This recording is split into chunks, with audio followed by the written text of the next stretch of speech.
नमस्कार, book audio पर आपका स्वागत है। लेखक धर्मेंद्र मिश्रा की अंधकरणी वर्सेस शूलभद्र सुनिए पल्लव की आवाज में।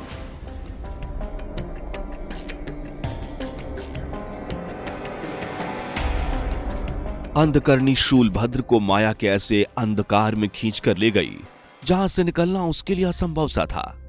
वह कहां है और क्यों उसे कुछ भी ज्ञात नहीं, बस माया के सम्मोहन में खिंचता चला जा रहा था जहां उसके शरीर के होने ना होने का बोध भी न रहा। दृश्य रूप से अंधकरणी की इच्छा के वशीभूत होकर समस्तीपुर नामक एक ऐसे नगर में पहुंच गया जो बहुत ही खुशहाल और संपन्न था। वहां के राजा सद्बुद्धि शरण बहुत ही कुशलता पूर्वक राज्य का संचालन कर रहे थे। उनके विवाह को कई वर्ष हो गए थे, किंतु अभी तक कोई संतान की प्राप्ति न हुई थी। इसी बात को लेकर रानी वीणा सदा दुखी रहती, यज्ञ अनुष्ठान करवाती, पूजा पाठ करवाती, साधु संत महात्मा संत जो कोई आते कुछ करने को कहते वैसा ही करती, फिर भी कुछ ना हुआ।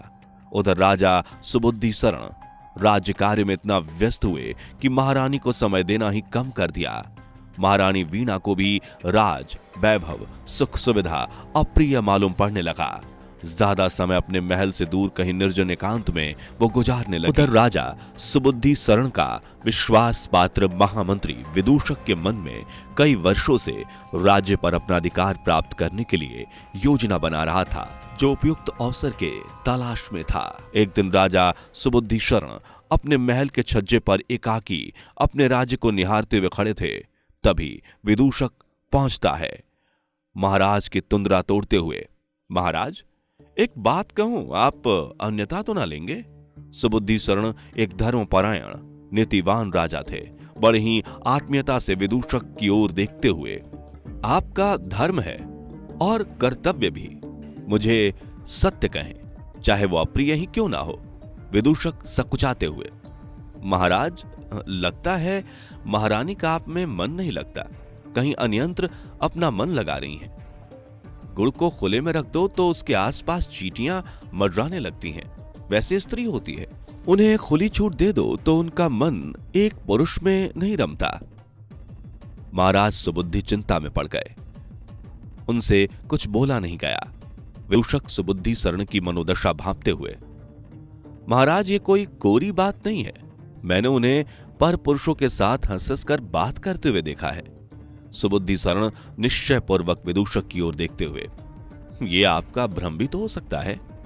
विदूषक अपना पासा उल्टा पड़ता देख संभलते हुए, हाँ महाराज, क्यों नहीं, होने को तो कुछ भी हो सकता है, किसी और की मनोदशा भला मैं कैसे कह सकता हूं। सुबुद्धि शरण के माथे पर बल पड़ने लगता है।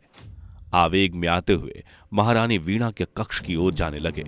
वहीं विदूषक का खास गुप्तचर पंछी दीवार की ओर से दोनों की बातें सुन रहा था। महाराज सुबुद्धि शरण के जाते ही विदूषक के पास पहुंचा। श्रीमान, कहीं भेद खुल गया तो?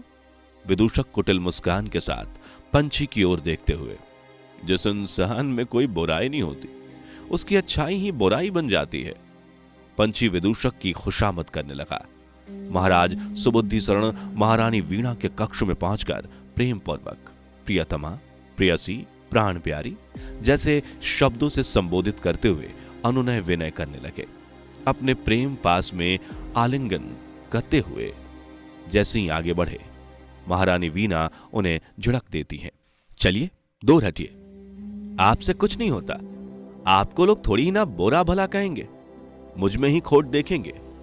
महाराज सुबुद्धि शरण सख्त होते हुए, आप क्या कहना चाहती हैं, मुझ में पुरुषत्व नहीं?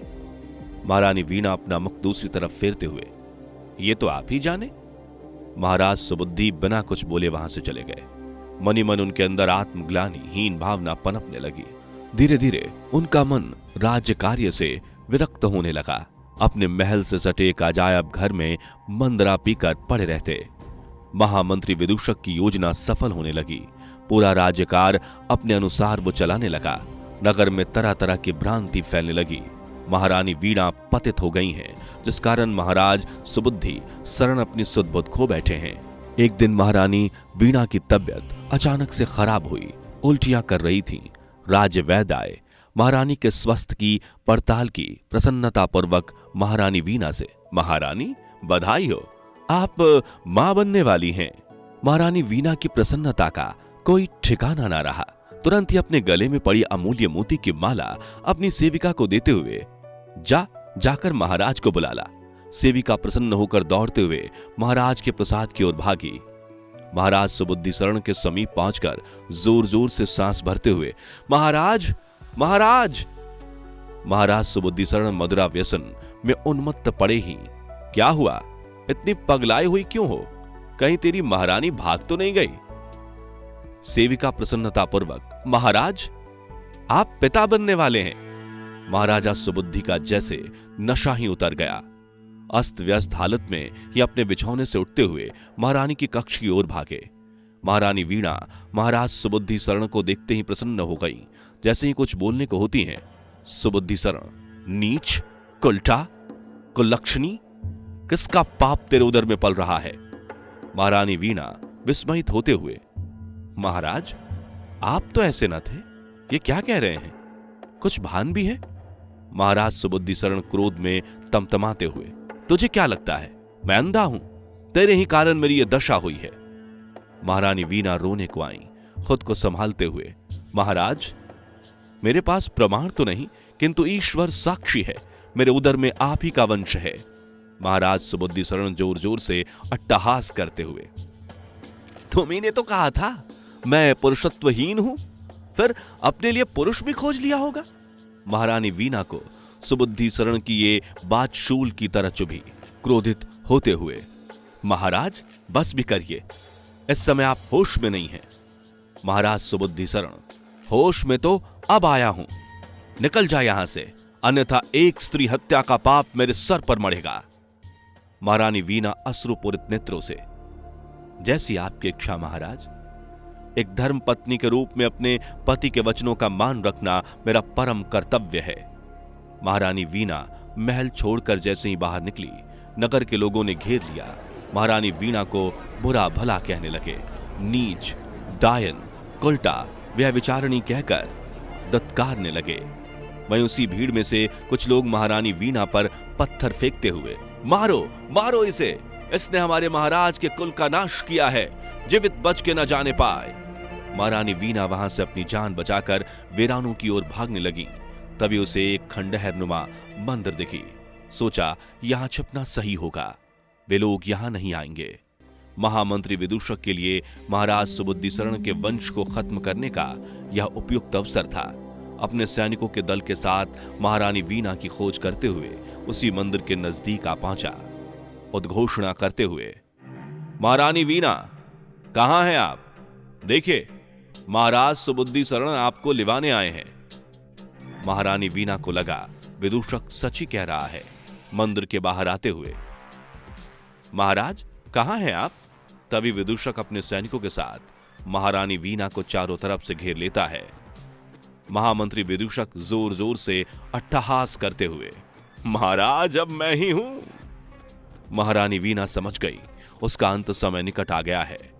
अंदर मंदिर की ओर भागी। विदूषक का आदेश पाकर सैनिकों ने महारानी वीणा के कोक में धारदार खंजर घोंप दिया।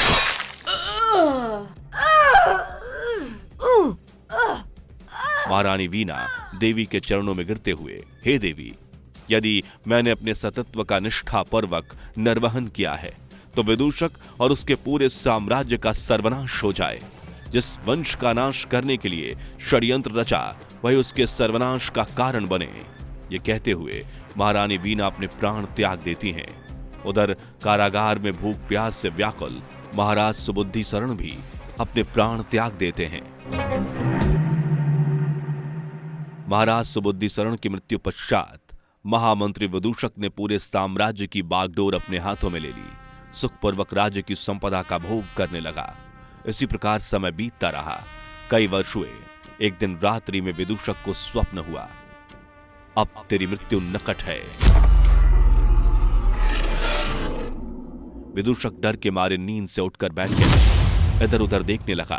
तभी उसे अपने कक्ष से किसी स्त्री के जाने की आहट हुई। बाहर जाकर देखा तो कोई नहीं था।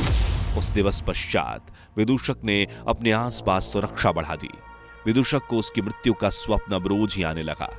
उसे ऐसा लगता जैसे कोई स्त्री उसके कान के नजदीक आकर बोलती है, फिर जोर जोर से अट्टहास करती है।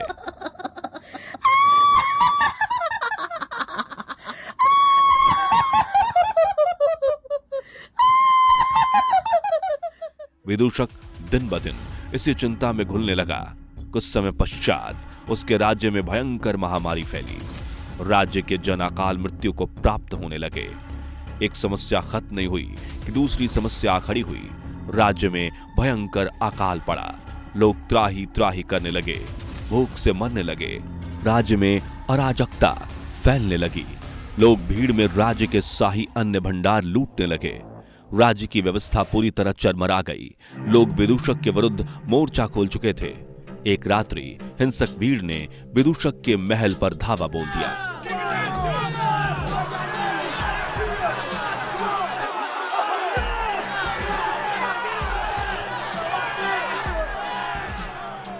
विदूषक के सभी परिवारजनों को मार डाला। विदूषक हिंसक भीड़ को अपनी तरफ बढ़ता देख महल के गुप्त रास्ते से भागने लगा। भागते भागते उसी मंदिर पे जा पहुंचा जहां पे महारानी वीणा की बलि दी गई थी। देवी से अपने जीवन की गुहार लगाने लगा। तभी उसे वहां किसी के होने की आहट होती है। वो स्त्री जोर जोर से अट्टहास करने लगी। विदूषक सहम गया।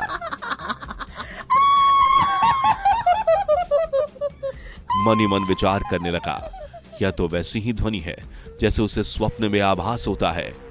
विदूषक डरते हुए, तुम कौन हो? तभी उसे एक आवाज सुनाई पड़ती है, मैं तुम्हारी मृत्यु हूं। विदूषक, मुझे क्यों मारना चाहती हो? फिर से आवाज सुनाई पड़ी, जिस प्रकार तुमने मेरे माता पिता को मारा, अब तुम्हारी बारी है। आज वह दिन आ गया। विदूषक के माथे पर बल पड़ने लगता है। किस प्रकार उसने महारानी वीणा का वध करवाया उसे स्मरण होने लगा। मन ही मन विचार करते हुए, मैंने तो उसके वंश के कोख को ही मार दिया था, फिर ये कौन है?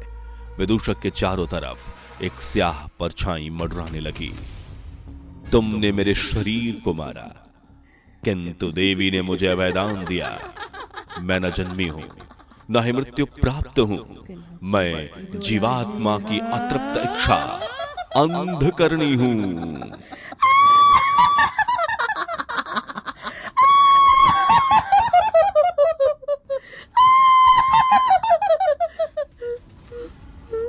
तभी नगर की ओर से उन्मत्त भीड़ जैसा वो अपने बस में ही ना हो मंदिर की ओर बढ़े चले आ रहे थे।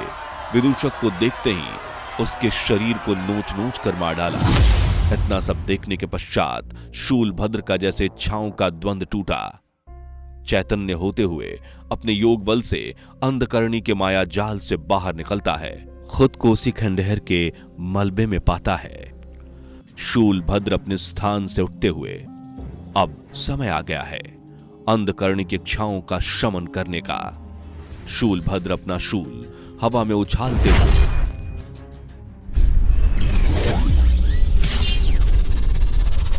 शूल आसमान को चीरता हुआ उत्तर दिशा में बढ़ने लगता है।